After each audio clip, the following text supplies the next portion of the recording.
Hey Mustangs, hope everyone's doing okay. I wanted to get back to our Charlotte's Web and read us chapter 4.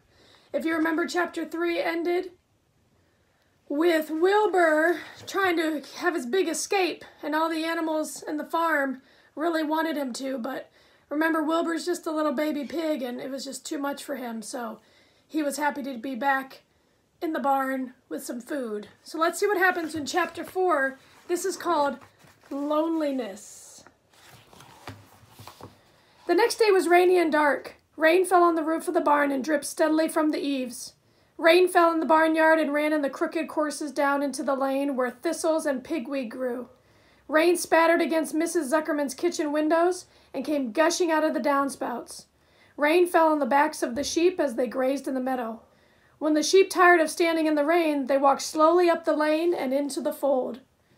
Rain upset Wilbur's plans. Wilbur had planned to go out this day and dig a new hole in his yard.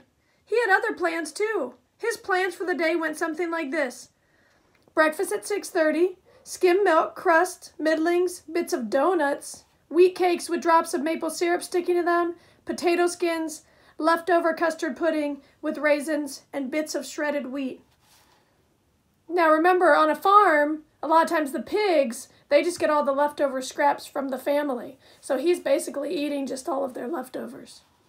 Breakfast would be finished at 7. From 7 to 8, Wilbur planned to have a talk with Templeton, the rat that lived under his trough.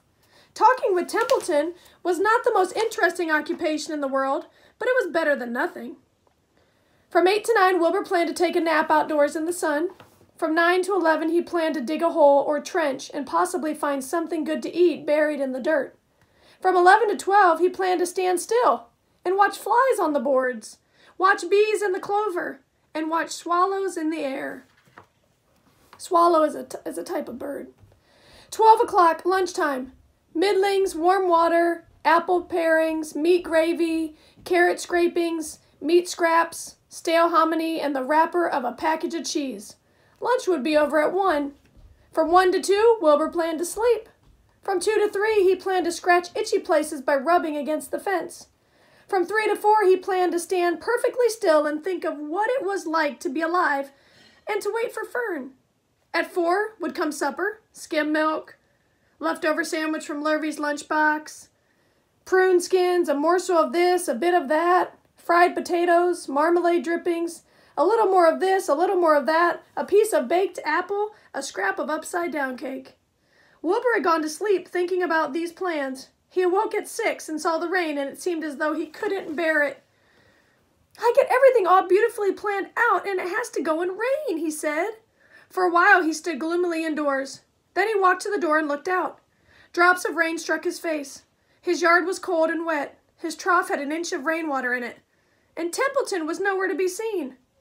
"Are you out there, Templeton?" called Wilbur. There was no answer. Suddenly, Wilbur felt lonely and friendless. "One day just like another," he groaned. "I am very young. I have no real friend here in the barn. It's going to rain all morning and all afternoon, and Fern won't come in such bad weather. Oh, honestly." And Wilbur was crying again for the second time in 2 days. At 6:30, Wilbur heard the banging of a pail. Lurvy was standing outside in the rain, stirring up breakfast. "Come on, pig," said Lurvy. Wilbur did not budge. Lurvy dumped the slop, scraped the pail, and walked away. He noticed that something was wrong with the pig. Wilbur didn't want food. He wanted love. He wanted a friend, someone who would play with him. He mentioned this to the goose who was sitting quietly in the corner of the sheepfold. "Will you come over and play with me?" he asked. "Oh, sorry, Sonny, sorry," said the goose. "I'm sitting here on my eggs, 8 of them. Got to keep them toasty, oasty warm. I have to stay right here. I'm no flibberty, ibberty gibbet. I do not play when there are eggs to hatch.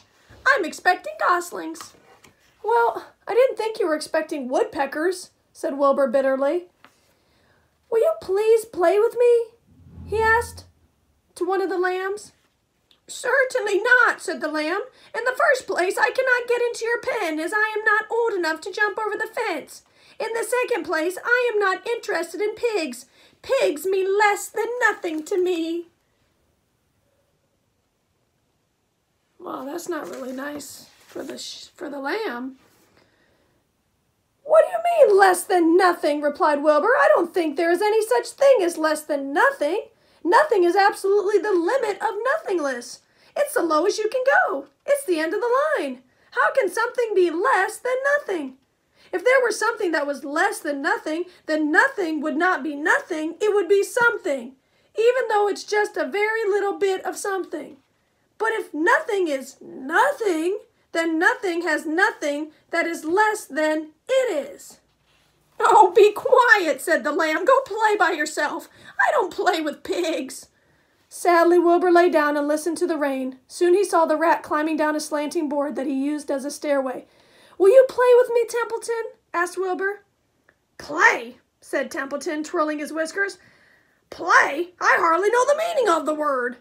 "Well," said Wilbur, "it means to have fun, to frolic, to run and skip and make merry."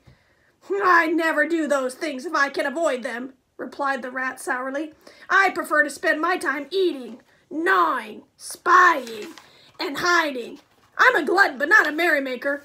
Right now I'm on my way to your trough to eat your breakfast, since you haven't got sense enough to eat it yourself." And Templeton, the rat, crept stealthily along the wall and disappeared into a private tunnel that he had dug between the door and the trough in Wilbur's yard. Templeton was a crafty rat, and he had things pretty much his own way.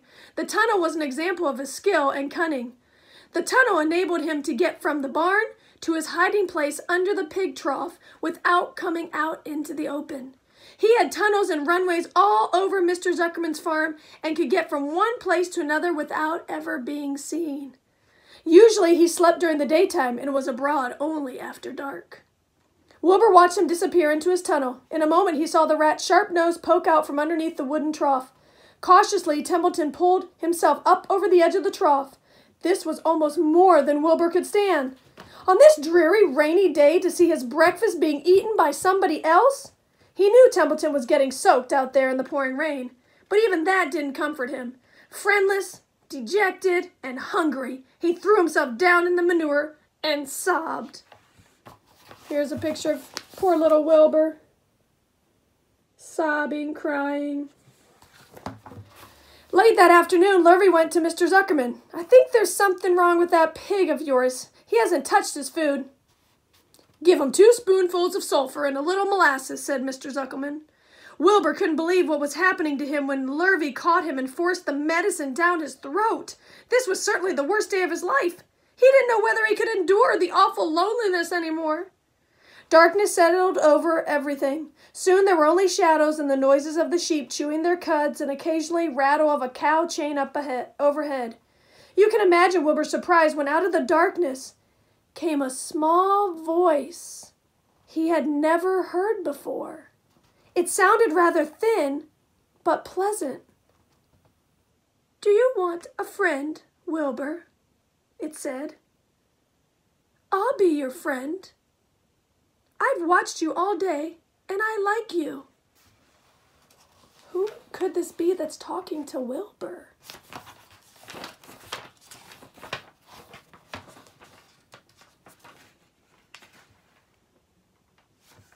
"But I can't see you," said Wilbur, jumping to his feet. "Where are you? And who are you?" "I'm right up here," said the voice. "Go to sleep. You'll see me in the morning." And that's the end of chapter 4. Wow, this really has me wondering, who is that voice? Who could that be? We'll have to wait and find out.